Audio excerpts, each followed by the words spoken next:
beyond some shapes of other houses. Pulling up from the rain in her car, a light flicks on inside, meaning someone must be in there. She buzzes at the door, seeing a lanky dude wandering around inside. He greets her sleepily, and both are confused by the situation. It seems that both of them booked the Airbnb at the same time due to some kind of error. Keith groans that the situation is unbelievable and offers for her to come inside. There is still a lingering air of tension because of the setup here. I mean, he is a stranger, who knows his intentions? Though he is able to show his own confirmation, meaning that this all is simply an honest mistake. With that, Tess decides to try and find another place to stay, but Keith suggests otherwise. What are you gonna do, drive around in the rain all night? You know, why not just hang out here to look for a hotel? She agrees and they formally introduce themselves. He asks her if she wants some tea, and she turns him down, but he decides to make some after all. After she makes a dead-end call, Keith remembers something of importance. There's some big convention in town, so there's no chance of her getting a room. He proposes that she just crash here, which even the idea of gives her pause. But he has no ill intentions. She can take the bedroom and he'll sleep out here on the couch, and they can sort this thing all out in the morning. Tess agrees, but does have one issue. She's gotta have clean sheets. So they stick them in the wash, leaving them some time to wait. She unpacks and finds his wallet, going right for his ID. And he didn't lie about his name, at least. She does still remain understandably on edge, locking the doors wherever she goes. She comes out to Keith, who does acknowledge the strangeness of everything. He also noticed that she didn't drink the tea that he made her, but totally gets why. She doesn't know him, perhaps it could be poison. She's just being cautious. That's why he waited to open the bottle of wine until she was here, to assure her that he's on the level. She appreciates the thought, but still declines a drink. With time to kill, they get to know each other a little bit better. We find out that Tess is in town for a big interview, working for a documentary filmmaker. He's curious about it, and surprisingly has seen the director's previous work. She doesn't buy it, but he recalls specific details, meaning once more that he's not a liar. Her new film is all about how Detroit has changed in the last 10 years. Artists have come in and created communities here, just on the edge, where the houses are basically free. This leads to discovering another connection between them, as Keith is actually part of one of those very troops that she's talking about. He's actually in town to find a new nest for his gang. Tess starts to feel even more comfortable after this, even having some wine. She complains about her current relationship, presumably with Marcus, and Keith suggests that people project their own dynamics onto us. It's up to us to play ball or not. She tries to figure out the lesson to learn from her failed relationship. Perhaps it's that guys will walk all over you if you let them. Keith takes issue with this, but she laughs. As a dude, that he doesn't get it, you know. Guys are able to make messes all the time and never have to consider the aftermath. She considers if the situation was reversed, and she wouldn't have even let him in the house in the first place. But if she was dumb enough to let him in, she knows that he would have strolled right in.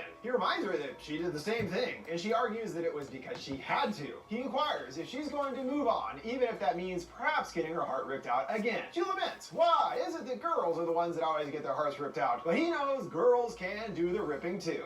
Oh, I hear you, Keith. Keith starts acting extra silly now, doing this whole routine thing when making the bed, and she's giggling the entire time. Things now perhaps becoming a little bit flirty. Once the bed is made, they agree it was a nice time, and he excuses himself to the couch. And it does appear that she's smitten, flashing a big old grin when she's on her own. She's later woken to the sounds of the door opening, along with a strange screech. She shoots up, seeing that it's wide open despite her locking it earlier. She peers through the crack, seeing Keith is still passed out on the couch. He's not a peaceful sleeper, seeing that he's yelling and violently shaking. She gets closer and closer, barking his name, but it does not rouse him. The door closes behind her, and she reaches out, shaking his shoulder. He jolts away, terrified and confused by what she's doing. He gasps that she's scared the hell out of him, and she apologizes, leaving him to get back to sleep. She can't help it, asking point blank if he opened her door, and he shoots back, annoyed that he did not. She sleeps the rest of the night without incident, but of course oversleeps for her interview. Way to go. She finds a note left behind from Keith thanking her for a great night. Stepping out, she finally gets a better view of her surroundings, and it is pretty dire. All of the other buildings are crumbling and dilapidated. Literally only the house that she's staying in looks remotely lived in. She discovers it's more of the same in the entire area, everything empty and collapsing into ruin. The filmmaker lady, Catherine, even expresses concern after their interview. Like, seriously? There's an Airbnb in that neighborhood? She urges her to find somewhere else to stay, but Tess thinks that they're just fine. She does take a second look at the area when coming home, and out of nowhere, a crazed man starts running up and yelling at her. She runs the door, unlocking the box, and gets inside just in time to lock him out. Come out of that house, he yells. howls through the door. Well, yikes, I guess we can see what Catherine was talking about now. She calls the police about the encounter, but they are incredibly unhelpful. She's told there's no available units, so nope, no one is coming to her aid. Thanks, guys. She manages to calm herself down with some deep breaths, but encounters another issue. No toilet paper. She scours the house in search of a roll, eventually leading to a previously unexplored door. And lo and behold, just down in the basement is her precious toilet paper supply. She steps down to retrieve one, but the upstairs door closes on its own, locking her down in the basement. Troublingly, she doesn't have her cell phone and also has the only key to the house with her. Whoopsie, that's why you never put your phone down ever. Only causes problems. Just stare at it forever. She rummages through the area and finds something strange, a strand of rope sticking out from the wall. She has to give it a tug, and it causes a hidden doorway to pop open. She stares into the dark void and gives a wise nope to the idea of going any deeper. She comes up with an idea, setting up a mirror to reflect the light so she can see down the hall. It doesn't look too troubling, and she spots what looks like another door down there, and decides to venture further after all. She opens the door to the room, and it's an alarming sight, seeing a well-used cot along with a camcorder and waste bucket there, meaning that someone has been kidnapping people down here and even filming it. Well, that's frightening. The sight sends her rushing back to the basement, hearing Keith trying to get in upstairs. She gets his attention, and they manage to get the window open, allowing him to set her free. She breathlessly tells him what she saw, insisting that they need to leave immediately. But he's not so sure that an old bucket and cot is cause for alarm. It is a basement after all. She decides to just leave, but he pleads for her to stay just long enough for him to see what's down there for himself. She reluctantly agrees. Just 30 seconds is all he needs, he assures her.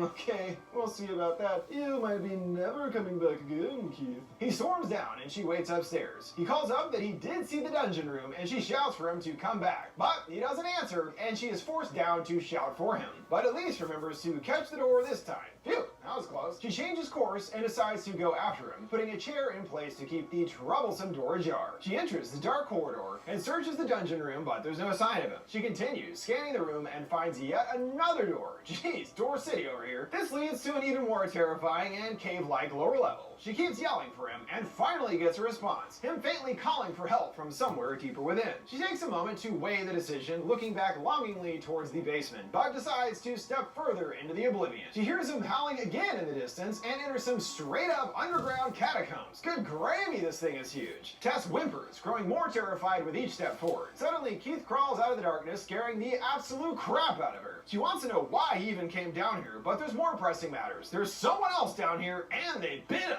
Uh-oh. Who did that? Giant naked lady? That's probably what you thought. Tess wants to get out of here now, but they don't agree on which way to go, tugging each other in opposite directions. Then out of nowhere, a giant naked lady appears and brutally smashes Keith's head to bits on the wall. She gets right up in Tess's face, screeching gutturally at her. Well, I don't think any of us expected that to be the real horror lurking down in the basement, because what even in the hell is that thing? We don't get to learn more for the moment as we switch perspectives completely to another character, which is quite jarring. It almost feels like starting over again as we meet the sleazeball producer AJ.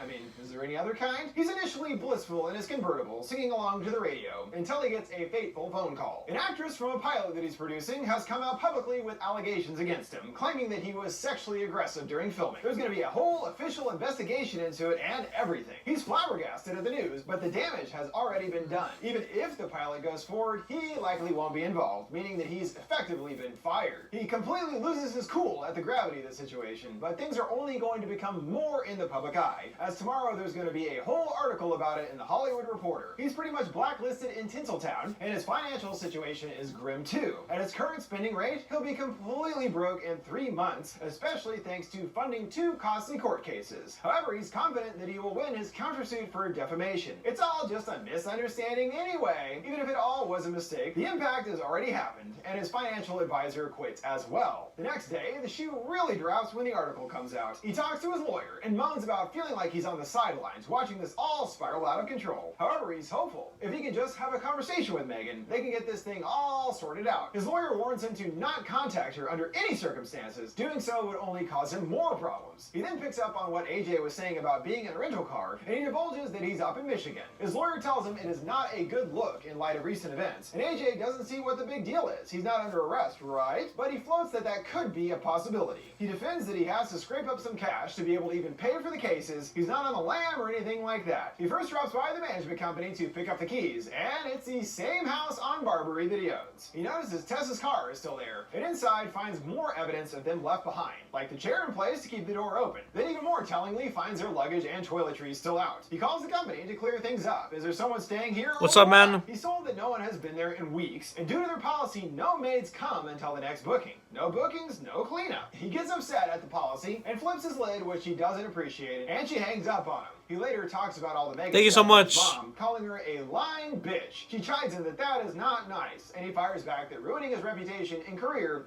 isn't so nice either. She does still show him support, knowing that he couldn't have done something like that, and wants him to come to visit. He doesn't reveal that he's in his hometown, and callously hangs up on her mid I love you when getting a business call. Kind of a jerk, really. It's not a